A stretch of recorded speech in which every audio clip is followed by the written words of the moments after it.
So many of you don't know this about Paul. He's a very sensitive person. His emotions run amok. So when he sent this trivia thing, this questionnaire, this comment thing to me, I knew right away it's coming from his heart. Because he's telling me what emotions certain movies feel. So we're going to talk about our emotions in this one. And he's got like 6 categories we have to figure out 2 movies for. So play along with us. When we say the categories, see if you come either match us or if you have movies of your own that match these feelings in movies. Okay. The first one is, what movies do you associate with fear? Okay. I usually go first. I'll let you go first. Okay. Fear. My first entry into this category is The Shining. Okay. Because when I was a kid and I saw the witch in the bathtub and the 2 twins, Okay. and they were young girls, like just eerie in the hallways eerie. in there. Yeah, it's the same level as clowns in the bedroom when you're a kid at night. Okay, it affected me. I've never had clowns visit me in the bedroom at night, but it was that wrecked me for a while. Okay. The Thing, when it burst out of the dog's face, and oddly E.T. because I was really young when I saw that. With E.T. And you know the story already. I couldn't go to the washroom for a while if the shower curtain was closed, because what's behind the shower curtain? I don't know. Okay, that's my fear. All right. Okay. My fear was, now that you got me thinking E.T., that's pretty funny. Yeah, my first fear would have been The Exorcist. Young girl. It doesn't translate to today, though. No, but it did as a kid. Like, because when all of a sudden that girl's being thrown around in her room and being, like, haunted in, and their parents can't get in. The door's closed and they're banging trying to get into her. That terrified me that my parents couldn't come to my rescue. And so, yeah, that one was very scary for me. What was the other one that I put down? Oh, yeah, of course. Jaws. I saw Jaws. Jaws was a unique movie at the time. We've had, like, monsters before, but nothing so realistic as Jaws at the time, where they actually made an animatronic shark and the CG, and we used to vacation at a cottage in Nova Scotia right on the ocean, and I did not go into that ocean the entire summer because I had just seen Jaws. I was terrified. Another movie that doesn't translate to today. Actually, the story does. Like, if you're looking at the special effects, but the acting and the story is top notch. The emotion that you get from the movie. No, because we've seen, like, Jurassic Park now. The special effects are much better. But story-wise, it still holds up. Shock. What? This one I had Saw. When I first started seeing it, and then it turned, like, the torture stuff, I'm not big fan of that, but it kind of like, I didn't like that. The first Saw wasn't too bad, but then they really went over top.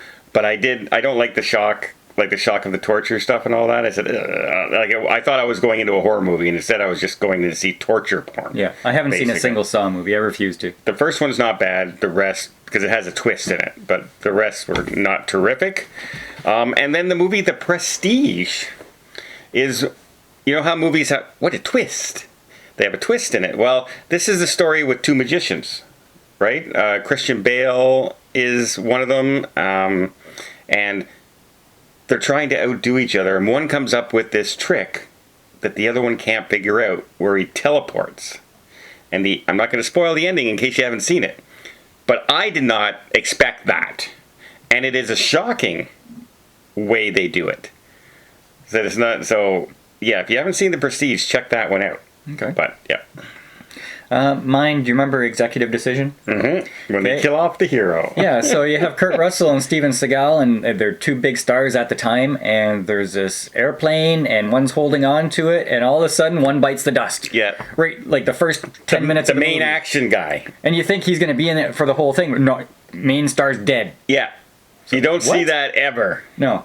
Yeah.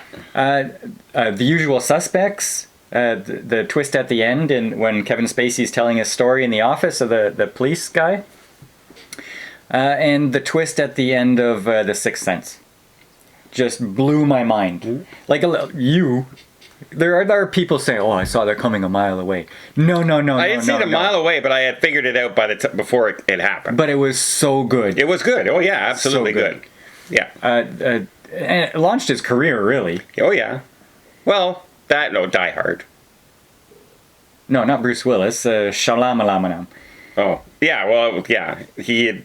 But then every movie from him had to have a twist, and that's what ruined his career. Yeah, it was lightning in a bottle, and he tried to replicate it, and yeah. With varying success until it completely failed. Yeah. Sad. Old Yeller. Okay. Never ever kill off a dog at the end of a movie. I refuse to watch that movie anymore. And I saw it as a kid, and I went. And I bawled, because I love dogs. Did not like that. Also, the movie Up. The whole opening to the movie Up. I'm going to see this kid's movie. And I'm watching this old man and his wife die. And I go, what the heck's going on? So, yeah. So, mine, oddly, are all Disney Pixar. Up, the beginning of Up. Mm-hmm. The Fox and the Hound. Inside Out. I was thinking of Inside Out. And, of course, Bambi. Yeah.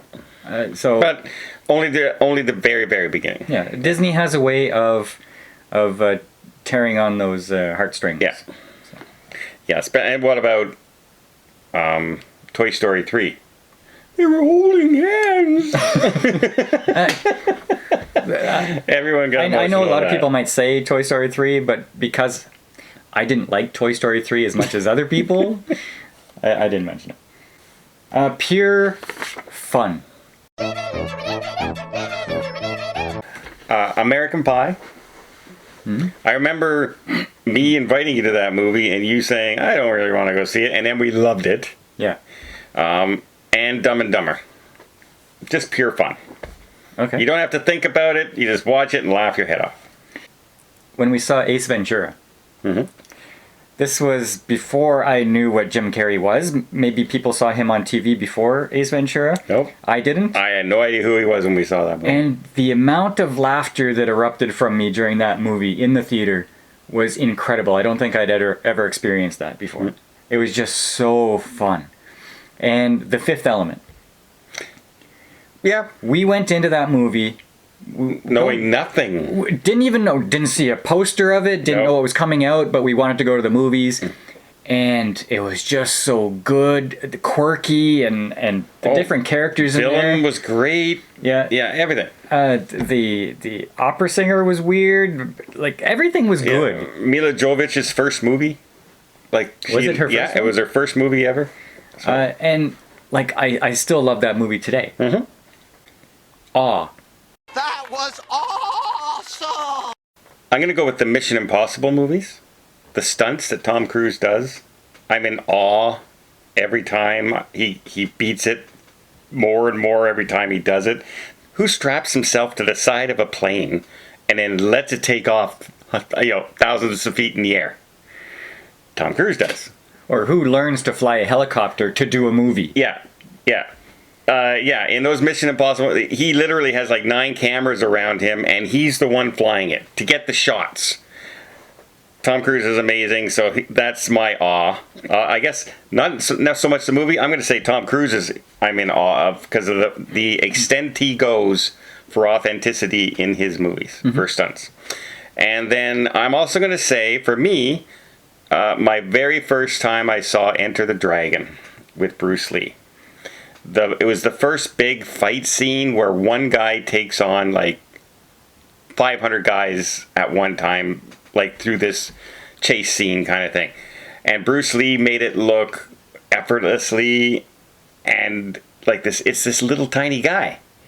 It was the first martial arts movie I had ever seen, and it was inspiring. Okay. I did have 2, but now I'm going to add one. Okay. It's like the first time I ever saw a Jackie Chan movie. Okay. And he's doing all of his kung fu with props that Yeah. are all around him, and it's funny, and it's Running amazing. up the walls and stuff like that. Yeah. Yeah, and going through like holes in a ladder. And Yeah. it's that craziness. The next would be the movie 300. I really liked how they integrated slow motion, weird blood effects splattering. It's not like The black and white there's effect. black and white, and the rock music, and just everything about that movie made me feel like it was epic. Yeah. And Lord of the Rings: The Two Towers. The epic battle scene. Yeah, Lord of the Rings, my favorite trilogy. All anyone remembers of the Two Towers is the battle scene. Yeah. But I remember watching the first movie and saying that was a pretty good movie. Yeah. I didn't love it, but it was really good. Yeah. And then the second movie I just absolutely loved because it was just so grand. Yeah. Yeah. And then, of course, in the third one, they had to try and overdo. Yeah. A lot of Even people more. say the third movie is better than the second movie. I don't No. see it. I no, don't see it. No, sorry. CGI ghosts, not as good as the first movie. Second movie. Disappointment.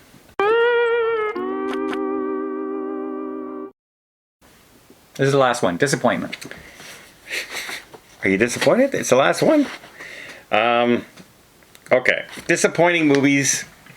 Obviously, for me, you knew it was going to be It's the Last Jedi. You know I was going to say that movie. It basically has the start of the downfall of Star Wars was The Last Jedi. Because people still had hopes after the first one in the new trilogies. But everything went downhill from there. It went from A New Hope to Still Have Hope. To no hope. So yeah, Star Wars is dead right now. They're canceling everything because nothing's sticking because they've ruined it. Until they fire Kathleen Kennedy. I'm going to say that. They should have fired her a long time ago because she doesn't know the product. Not because she's not a talented header. She doesn't know Star Wars. She doesn't know how to run Star Wars. So, yeah. And Independence Day 2. Yeesh. The sequel to Independence Day, which was a fun summer blockbuster flick, went into this dumb story plot where, we got the special Secret Service force. Dun dun dun dun. There's 7 ships. 7 planes. The spaceship's coming in the size of the moon, and they're going after them with 7 fighter. What am I watching? It was so dumb, so bad. There's a school bus full of children and an old guy driving it, being chased by a giant alien mother for some reason. Dumb movie. One of the worst written movies in the history of sequels. Okay. I'm going to go with a Star Wars movie, but I'm going to say The Force Awakens. Okay. Because we were coming out of the prequels a decade earlier, Which no one liked. which Like very few. were kind of disappointing. Yeah. And we were, Disney is resurrecting Star Wars. Oh my God, what are they going to do with it? Because Disney is epic. Everything they put out is magical. Well, and they have the money to put into it too. Yeah. And then I came out of The Force Awakens, and I didn't know what to think. Say, the movie itself was well crafted, and it was a very serviceable movie. But I had this feeling like, Been there, what done is, that. what is this inside me that doesn't want to like this? And it's because it was A New Hope redone. Yeah. So the executives came and says, the same but different. Give me that. Yeah. And they did it. And I didn't get a new Star Wars movie. I just gotta make another Star Wars movie for a modern audience. There you go. Now, when I came out of the film, I said, okay, it had a lot of great fighting scenes and things like that. The special effects were really good. And then we came out with some new characters. A new villain. 2 new villains, technically. A couple new 3 new heroes to play with.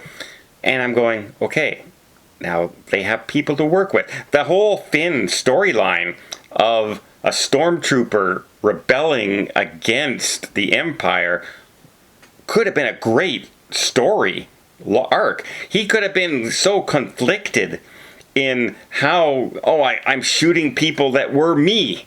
basically, and I was forced to do it. Maybe they are too. But no, it didn't matter. He does no thought process. It doesn't matter. They're bad. I'm going to kill them. And the whole Ray thing, hey, you're powerful. Go. They ruined the characters they created from that first movie going forward. So I can see where you say it's disappointing because it was rinse and repeat. To me, the more disappointing was where they went after that. They didn't rinse and repeat. They destroyed after that. My other one is outside of the movie. It's not the movie that was disappointing. Because I loved Alita Battle Angel. I loved that movie. And Disney said, no, we're not going to do a sequel.